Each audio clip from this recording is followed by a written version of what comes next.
नमस्कार साथियों। राजस्थान कला एवं संस्कृति की क्लास 5 में आपका स्वागत है। सबसे पहले तो अंतर्राष्ट्रीय योग दिवस की आपको बहुत बहुत शुभकामनाएं। हम उम्मीद करते हैं इस कोरोना के कठिन काल में भी आपका स्वास्थ्य बेहतर बना रहे। बस घर पे रहिए और सोशल डिस्टेंसिंग का पालन कीजिए। सरकार कहती है मास्क लगाइए, हाथ धोते रहिए, बिल्कुल ये काम करते रहिए।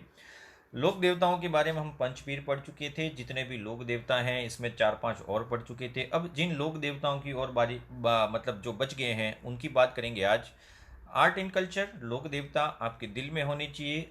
बिल्कुल, आपको जब परीक्षा पास करनी है तो कहीं न कहीं यही आपका आसरा होते हैं आपकी मेहनत के साथ। आज हम दो लोक देवताओं की बात करेंगे, जिसमें एक तो आता है आपका मल्लीनाथ जी और एक आता है तल्लीनाथ जी। दोनों ही नाम तो सेम लग रहे हैं, मल्लीनाथ जी। और मल्लीनाथ जी के साथ ही हम पढ़ेंगे तल्लीनाथ जी। तल्लीनाथ जी का विवरण है वो बहुत छोटा है, इसलिए हम सबसे पहले तल्लीनाथ जी के बारे में ही चर्चा करेंगे। छोटा विवरण है इसका मतलब ये छोटे मोटे लोक देवता नहीं है, ये ज़रूर ध्यान रखें। तल्लीनाथ जी का संबंध है वो जालोर जिले से है, अर्थात ये जालोर जिले के लोक देवता हैं। हमने इसके पहले भी पढ़ा था, जालोर जिले के लोक देवता हैं। एक हमने पढ़ा था अजमेर जिले के लोक देवता कौन से, तो दो लोक देवता ऐसे हैं जिनका संबंध एक जिला विशेष से है।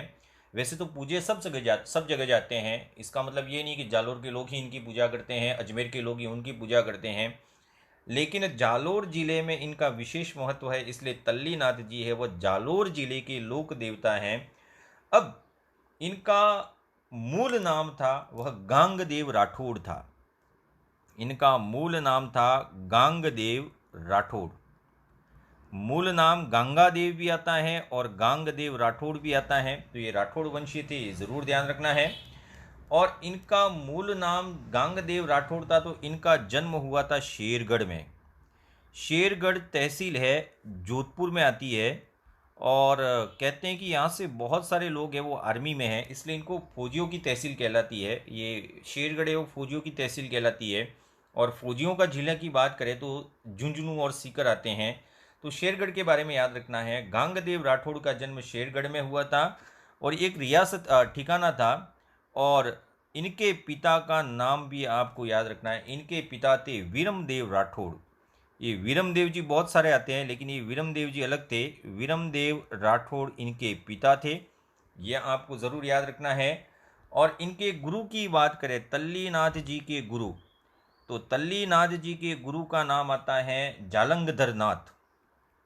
जालंगधर नाथ ये नाम आता है, जालंधर नाथ। इनका संबंध जालोर से है। और इनका एक मंदिर सुना होगा आपने, सीरे मंदिर नाम सुना होगा। ये सीरे मंदिर है वह जालंधर नाथ से संबंधित है, जालोर में है, नाथ संप्रदाय से संबंधित है। लेकिन जब तल्लीनाथ जी के मंदिर की बात करें तो तल्लीनाथ जी का जो मंदिर है, आपको बहुत शॉर्ट में याद रखना है इनके बारे में। यह पांचोटा गांव में है। ये पांचोटा गांव का नाम भी एक पहाड़ी के नाम पर पड़ा है, पंचमुखी पहाड़ी। यहाँ पे एक पंचमुखी पहाड़ी है, तो पंचमुखी पहाड़ी के नाम पर ही इस गांव का नाम पांचोटा पड़ा था। और तल्लीनाथ जी का मंदिर है वह कौन से गांव में है, पांचोटा गांव। और ये पांचोटा गांव कहाँ आता है, जालोर में ही आता है। और यह प्रकृति प्रेमी थे तल्लीनाथ जी, इसलिए इनको कहा गया है औरण के देवता। तल्लीनाथ जी को औरण के देवता के रूप में भी जाना जाता है। तो आपको इम्पोर्टेंट बातें दो ही याद रखनी है, इनके गुरु कौन थे, औरण के देवता कौन थे, और अगर पूछा जाए तो इनका मंदिर कहाँ है, तो इनका मंदिर कहाँ है, पांचोटा गांव जालोर में है, जो कौन सी पहाड़ी पे स्थित है, पंचमुखी पहाड़ी पे स्थित है। तो इतना वर्णन है आपको तल्लीनाथ जी के बारे में याद रखना है। लेकिन तल्लीनाथ जी के अलावा एक और आते हैं मल्लीनाथ जी, और ये मल्लीनाथ जी है वो बहुत इम्पोर्टेंट है, इसके बारे में आपको बहुत याद रखना है। मल्लीनाथ जी की बात करें तो मल्लीनाथ जी का संबंध किससे था, तो मल्लीनाथ जी का संबंध था तिलवाड़ा से। देखिए, तिलवाड़ा, तलवाड़ा और तिलवाड़ा झील, तीन नाम हैं। तिलवाड़ा कहाँ पे है, बाड़मेर में है। तो मल्लीनाथ जी का जन्म हुआ था तिलवाड़ा, बाड़मेर में। वैसे जन्म यहाँ नहीं हुआ था, उसकी बात करेंगे हम। अब तिलवाड़ा बाड़मेर में है, तलवाड़ा कहाँ पे है? बांसवाड़ा में है। तलवाड़ा बांसवाड़ा में है। और एक तिलवाड़ा झील आती है, तिलवाड़ा झील, जिसको तलवाड़ा झील भी बोला जाता है। और घग्गर नदी आके इसी झील का निर्माण करती है, अर्थात घग्गर नदी का प्रवाह क्षेत्र हनुमानगढ़ और गंगानगर से है। तो घग्गर नदी जैसे ही राजस्थान में प्रवेश करती है तो एक झील का निर्माण करती है, तिलवाड़ा झील। तो ये तिलवाड़ा झील कहाँ पे है? हनुमानगढ़ में है। ये ठीक है, आपको याद रखना है। अब इनका जन्म कब हुआ मल्लीनाथ जी का? तो जन्म की बात करें, तिलवाड़ा मल्लीनाथ जी से संबंधित है, ये ज़रूर ध्यान रखें। इनका जन्म हुआ था 1358 ईस्वी में। 1358 ईस्वी में जन्म हुआ था। अब आपको इनके माता, पिता और पत्नी का नाम ज़रूर याद रखना है। इनके पिता का नाम था, पिता पिता का नाम था राव सलखा। राव सलखा इनके पिता थे। राव सलखा के बाद इनकी माता का नाम आता है, माता का नाम था जानी दे। जाने दे नहीं, ये जानी दे है। और इनकी पत्नी का नाम था, ये पत्नी बहुत इंपॉर्टेंट, ये ध्यान रखे, पत्नी का नाम था रूपा दे। यह बहुत ही भक्तिमय स्त्री थी और इनके प्रभाव में आकर ही मल्लीनाथ जी है वह अपने राजपाट को त्याग देते हैं, उसकी चर्चा हम करेंगे। तो इनका जन्म हुआ था 1358 ईस्वी में। यह राव सलखा और जानी दे के पुत्र थे। एक कहानी आती है कि राव सलखा और इनका कोई पुत्र यानी कि संतान नहीं थी।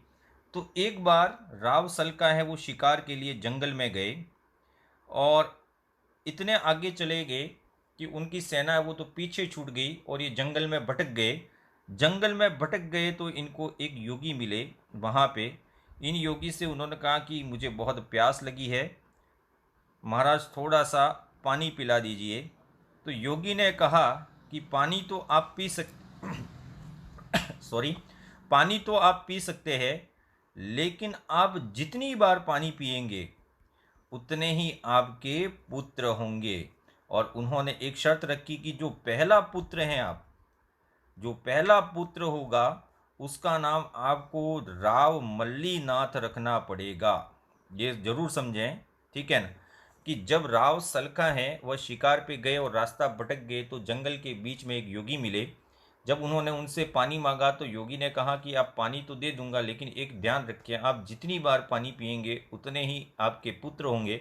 आप होते तो एक बार ही पीते, कोई लालची होता तो 100 बार पी लेता, लेकिन इन्होंने कितनी बार पानी पिया वो भी ध्यान रखे। और एक शर्त लगाई कि आपका पहला पुत्र होगा उसका नाम आप राव मल्लीनाथ रखेंगे और इस मल्लीनाथ को आप योगी के कपड़े पहनाएंगे जब ये बड़ा होगा, और इसका आपको क्या करना पड़ेगा? राज तिलक करना पड़ेगा, तभी ये पुत्र जीवित रहेगा, वरना ये जीवित नहीं रहेगा। तो पहली शर्त तो रखी थी नाम की। तो राव सलखा ने कितनी बार पानी पिया? 4 बार पानी पिया। 4 बार पानी पिया तो इनके पुत्र कितने हुए? 4 पुत्र हुए। ये जरूर ध्यान रखें, राव सलखा ने 4 बार पानी पिया तो इनके 4 पुत्र हुए। इनका जो सबसे पहला ही पुत्र हुआ उनका नाम इन्होंने रख दिया राव मल्लीनाथ। पूरा नाम राव मल्लीनाथ है। दूसरे पुत्र का नाम रखा इन्होंने वीरमदेव। वीरमदेव, ये तल्लीनाथ जी वाले वीरमदेव नहीं, ये ध्यान रखे। तीसरे पुत्र का नाम रखा इन्होंने शोभित और चौथे पुत्र का नाम रखा जेतराम। अर्थात राव सलखा के 4 पुत्र हुए और इन चारों पुत्रों के क्रमानुसार बात करें तो यही नाम थे। अब योगी जी के कहे अनुसार इन्होंने नाम रख दिया और कहते हैं कि योगी के कहे अनुसार जीते जी, मतलब अपने जीवित रहते ही जीते जी मल्लीनाथ जी का राज तिलक कर दिया। मल्लीनाथ जी का राज तिलक कर दिया, अर्थात इन्हें राजा बना दिया, अर्थात मारवाड़ का शासक बना दिया। लेकिन इनकी पत्नी रूपादे का आप यहाँ पे थोड़ा सा वर्णन सुनेंगे। रूपादे के प्रभाव के कारण, अपनी पत्नी के प्रभाव के कारण उन्होंने एक गुरु थे उनसे दीक्षा ली जिनका नाम था उगमजी भाटी। ये नाम आप ज़रूर याद रखें। उगम जी भाटी के प्रभाव में आकर ही राव मल्लीनाथ ने अपना राज क्या कर दिया, त्याग दिया। अपना राज त्याग दिया और राज त्यागने के बाद अपना उत्तराधिकारी किसको बना गए, वो वीरमदेव को। अर्थात पहले तो मल्लीनाथ राजा बने, लेकिन रूपादेव की शरण में या रूपादेव के जो अनुसार, उनकी जो परामर्श के अनुसार उन्होंने उगम जी भाटी को अपना गुरु बनाया। उगम जी भाटी के निर्देशानुसार इन्होंने राज त्याग दिया और अपना राज्य वो किसको दे दिया, वीरमदेव को दे दिया। और वीरमदेव को राजपाट सौंपने के बाद यह कहाँ आ जाते हैं, तिलवाड़ा। तिलवाड़ा आ जाते हैं और तिलवाड़ा कहाँ पे है, बाड़मेर में है। अब यहाँ से एक कंसेप्ट आपको याद रखना है। मैं पहले ही कह चुका हूँ कि आप 99% जानते हैं, 99.99% जानते हैं। 1% जो मैंने जहाँ से भी ये मारवाड़ का इतिहास पढ़ा है, पढ़ा तो नहीं है, जो मैं ऐसा कोई इतिहासकार नहीं हूँ, लेकिन मेरी एक आदत है दिन भर पढ़ने रहने की, तो कहीं न कहीं थोड़ी बहुत चीज़ें वो एक्स्ट्रा ढूंढने की कोशिश करता हूँ। राजपाट त्यागा और वीरमदेव को दिया, तिलवाड़ा में आए और तिलवाड़ा में ही इन्होंने क्या ले ली, समाधि ले ली। तो तिलवाड़ा में इन्होंने समाधि ले ली, इसलिए इनका मंदिर कहाँ पे है, तिलवाड़ा में। तो मल्लीनाथ जी का मंदिर कहाँ पे है, तिलवाड़ा में है, ये ज़रूर ध्यान रखना है। और इसी मंदिर के पास, तिलवाड़ा के पास, जब मल्लीनाथ जी ने समाधि ले ली तो उनकी पत्नी का क्या नाम था, रूपादे। रूपादे ने भी क्या कर ली, समाधि ले ली। अब रूपादे ने समाधि इसी मंदिर के पास ली थी। एक मंदिर इनका था और एक मंदिर है वह रूपादे का था। और रूपादे का मंदिर कहाँ स्थित है, ये ज़रूर ध्यान रखें, माला जाल गांव। माला जाल गांव। और ये माला जाल गांव है वह भी कहाँ स्थित है, बाड़मेर में। तिलवाड़ा भी बाड़मेर में है और माला जाल गांव भी बाड़मेर में है। दोनों ने ही समाधि आसपास के गांवों में ही ली थी। अब प्रश्न थोड़ा सा समझे, आप ज्योग्राफी में एक पढ़ते होंगे कि ये दोनों मंदिर है, कौन से मंदिर, तिलवाड़ा और मालाजाल, यानी कि मल्लीनाथ जी का मंदिर और उनकी पत्नी है रूपादे का मंदिर, उनके बीच की जगह को ही कहा जाता है मालानी क्षेत्र। आपने इतिहास में कहीं न कहीं ये सुना होगा मालानी क्षेत्र। कहीं न कहीं पशु संपदा में भी आपने इस मालानी क्षेत्र का नाम सुना होगा। तो मालानी क्षेत्र बाड़मेर में स्थित है, लेकिन किसके बीच का क्षेत्र कहलाता है, ये मल्लीनाथ जी का मंदिर और रूपादे का मंदिर, उसके बीच का क्षेत्र है, वही मालानी क्षेत्र कहलाता है। और यह किस नदी के किनारे हैं, लूणी नदी के किनारे। लूणी नदी के किनारे स्थित है। तो ये थोड़ा सा लोक देवता के हिसाब से मालानी क्षेत्र याद रखना है आपको। मालानी क्षेत्र क्या था ये आपको याद रखना है। अब मेला कहाँ बढ़ता है और कब बढ़ता है, तो यह मेला बढ़ता है चैत्र माह में। मल्लीनाथ जी का मेला है वह चैत्र माह में बढ़ता है। और कहते हैं कि यह राजस्थान का सबसे प्राचीन पशु मेला है और यहाँ पे पशुओं का सर्वाधिक क्रय विक्रय होता है। सर्वाधिक क्रय विक्रय। अब एक हम कल पढ़ चुके थे कि आय सबसे ज़्यादा तो कहाँ होती है, पर्वतसर से, लेकिन पशुओं की सर्वाधिक संख्या में क्रय विक्रय। आय ज़्यादा नहीं होती, पशु बिकते ज़्यादा हैं, लेकिन आय की दृष्टि से ये सबसे बड़ा नहीं है। सर्वाधिक पशुओं का क्रय विक्रय कहाँ होता है, तो यहीं पे मल्लीनाथ जी तिलवाड़ा में। यह शुक्ल पक्ष में लगता है ये मेला। और कितने दिन तक चलता है ये, 15 दिन तक। यह मेला 15 दिन तक चलता है। और चैत्र माह के कौन से पक्ष में लगता है, शुक्ल पक्ष में इस मेले का आयोजन होता है। तो मल्लीनाथ जी है, उसके बारे में ये सारे पॉइंट याद रखने आपको। मल्लीनाथ जी का जन्म कहाँ हुआ, इनके परिवार के सदस्य, पिता कौन थे, इनकी माता कौन थी, इनकी पत्नी कौन थी, इनके गुरु कौन थे, उगम जी भाटी, कैसे इनका जन्म हुआ, कैसे अपना राजपाट त्याग दिया, कहाँ पे आके इन्होंने समाधि ली, उनकी पत्नी की समाधि है वो कहाँ पे स्थित है, दोनों समाधियों के बीच के क्षेत्र को क्या कहा जाता है, मालानी क्षेत्र कहा जाता है। मेला कब लगता है, चैत्र माह की शुक्ल पक्ष को, 15 दिन तक चलता है। और सबसे प्राचीन पशु मेला जहाँ सर्वाधिक पशुओं का क्रय विक्रय किया जाता है। अब अगले लोक देवता की ओर चलते हैं। अब छोटे छोटे लोक देवता हैं, जिसमें एक नाम आता है देव बाबा। देव बाबा का नाम हम पहले ले चुके हैं।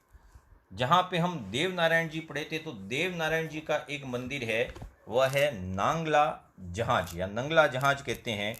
देव बाबाओं को किस उपाधियों से सम्मानित किया गया है, पहले तो इसकी बात करेंगे। तो ये ग्वालों के आराध्य देव हैं, ग्वालों के आराध्य देव।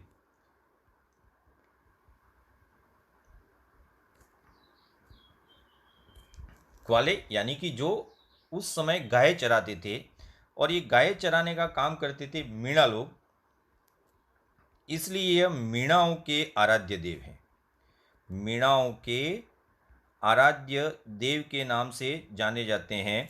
अब ग्वालों के आराध्य देव इसलिए हैं कि इन्हें पशु चिकित्सा का ज्ञान था। जैसे कि आयुर्वेद के ज्ञाता कौन है? देवनारायण जी। इसको भी ध्यान रखिए, देवनारायण जी आयुर्वेद के ज्ञाता थे। वैसे ही पशु चिकित्सा का ज्ञान है, वह सर्वाधिक किस लोक देवता को था? तो पशु चिकित्सा का ज्ञान सर्वाधिक देव बाबा को था। और इनकी ही याद में, मतलब देव बाबा की याद में चरवाहों को भोजन करवाया जाता है, ये ज़रूर ध्यान रखें। और इनका प्रमुख मंदिर कहाँ पे है? तो बस ये 4 लाइनें आपको याद रखनी है। इनका प्रमुख मंदिर है नंगला जहाज। नंगला जहाज इनका प्रमुख मंदिर है। और ये नंगला जहाज कहाँ पे आता है? भरतपुर में आता है। और यहीं पे एक मंदिर और है देव नारायण जी का। तो 2 लोक देवताओं के मंदिर एक जगह हैं, नंगला जहाज, जहाँ पे देव बाबा का भी मंदिर है और देव बाबा के साथ देव नारायण जी का मंदिर है। अगले लोक देवता आते हैं इलोजी। इलोजी के बारे में तो आप सबसे ज़्यादा पढ़े होंगे, या आपके लगभग फेवरेट देवता होंगे। इनकी उपाधियों की बात करें इलोजी की, तो कौन कौन सी उपाधियाँ दी गई है? यह प्रेम के देवता कहे जाते हैं। प्रेम के देवता भी कहे जाते हैं। प्रेम के देवता के साथ साथ आपके मनपसंद छेड़छाड़ के देवता, छेड़छाड़ के देवता। टीका और मलखान का नाम सुना होगा आपने, भाभी जी घर पे ये धारावाहिक ज़रूर देखते होंगे। तो छेड़छाड़ के देवता यही है। इसके साथ ही एक आता है बाज महिलाओं के देवता। जो बाज महिलाएं होती है वो इनकी पूजा करती है। तो बाज महिलाओं के देवता भी इनको कहा जाता है। अगला आता है अच्छे दाम्पत्य के लिए और अच्छे पति के लिए, ठीक है ना, दोनों ही याद रखना है। अच्छे पति की प्राप्ति के लिए, और दूसरा है सुखी दाम्पत्य जीवन के लिए। दाम्पत्य जीवन के लिए इन्हीं की पूजा की जाती है। तो इतनी चीज़ें हैं, वह इनसे ही संबंधित है। आपको याद रखना है इलोजी की सवारी कहाँ निकाली जाती है। तो इलोजी की सवारी के लिए प्रसिद्ध कौन सा है? बाड़मेर। इलोजी की सवारी कहाँ निकलती है? बाड़मेर में निकलती है। इलोजी के बारे में कथन क्या है वो आपको याद रखना है। ये स्वयं क्या थे? अविवाहित थे। और स्वयं अविवाहित थे तो इनकी कथा आपने सुनी होगी कि इनका विवाह किसके साथ होना था? होलिका के साथ होना था। होलिका हिरण्यकश्यप की बहन थी, लेकिन होलिका है वह प्रहलाद के साथ बैठी, और आपने सुना होगा कि होलिका जल गई लेकिन प्रहलाद नहीं जला। ये विवाह के एक दिन पहले हुआ था, मतलब इनका जो विवाह निश्चित किया गया था वो होलिका के साथ किया गया था, लेकिन बारात से एक दिन पहले ही होलिका है वह जल गई। तो इलोजी को बहुत गुस्सा आया। अब गुस्सा आया कि नहीं आया वो तो नहीं कह सकते हैं। तो होलिका की जो राख थी उस राख को अपने शरीर पर मल दिया, राख अपने शरीर पर मल दी। और शरीर पर मलने के बाद ही कहते हैं कि जो दुलंडी का त्यौहार है, दुलंडी का त्यौहार है वो इसीलिए मनाया जाता है। ये किंवदंती है, ज़रूरी नहीं है कि यह इसीलिए होता है। लेकिन इलोजी के बारे में आपको 1 2 3 4 5 पॉइंट, और इलोजी की सवारी कहाँ निकाली जाती है? बाड़मेर में निकाली जाती है, ये आपको ज़रूर याद रखना है। अन्य लोक देवताओं की बात करें तो अब छोटे छोटे पॉइंट्स में आप याद रखना है। एक आता है भूरिया बाबा।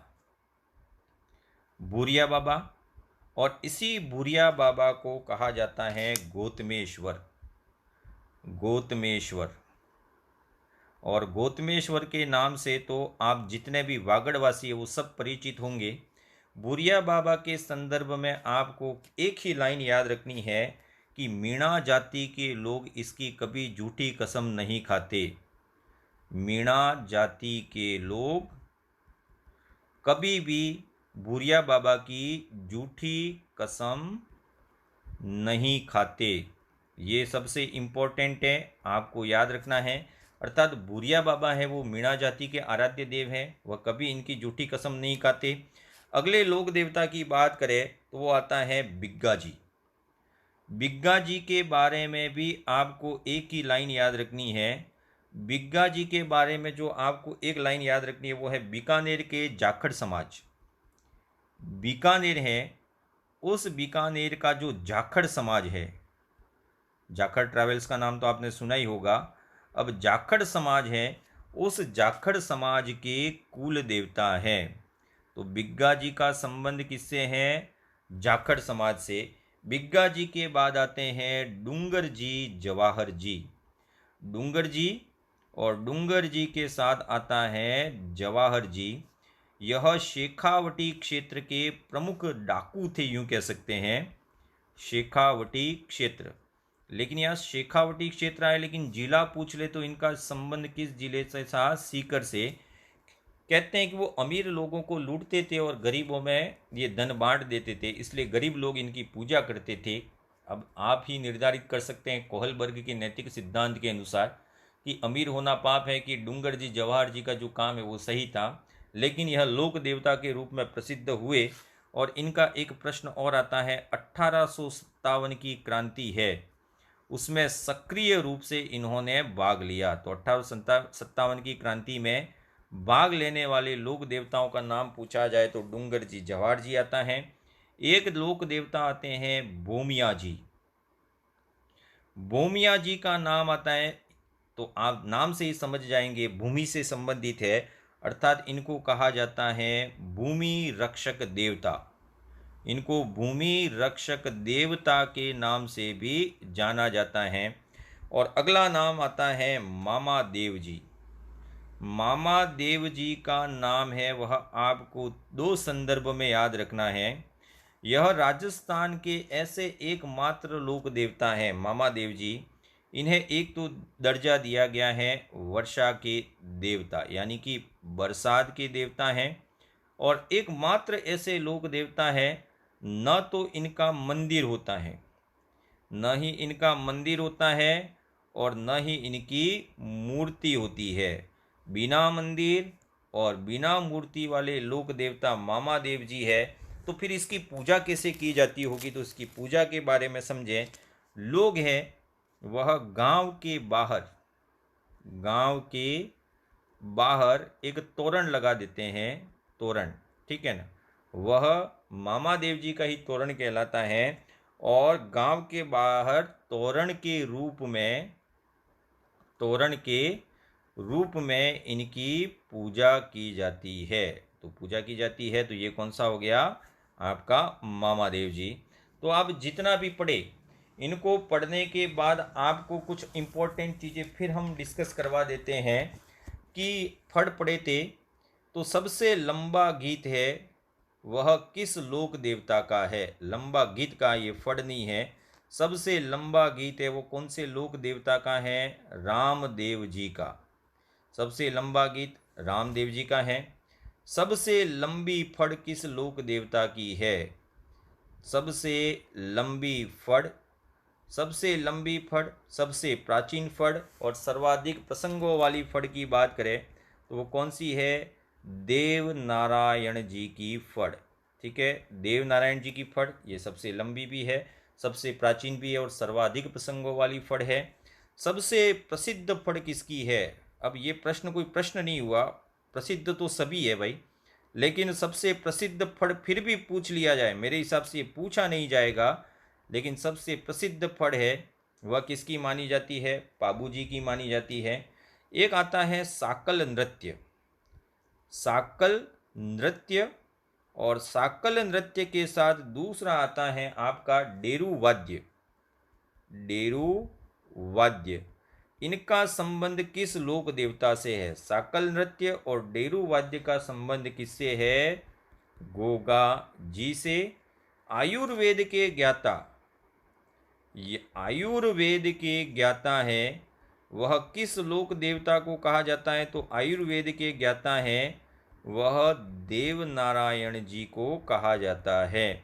अर्थात आयुर्वेद के ज्ञाता तो सभी थे भाई, सभी लोक देवता कोई न कोई इलाज करते थे, लेकिन मास्टरपीस व्यक्ति थे वो देव नारायण जी थे। तो ये सारे लोक देवता समाप्त हो गए। इसके बाद छोटे मोटे लोक देवता बचते हैं, लेकिन आर्ट एंड कल्चर में इन प्रमुख लोक देवताओं की ही बात की गई है। इनके बारे में आपको ज़रूर याद रखना है। कल हम स्टार्ट करेंगे राजस्थान की लोक देवियाँ, जो बहुत इंपॉर्टेंट है। Thank you and keep smiling.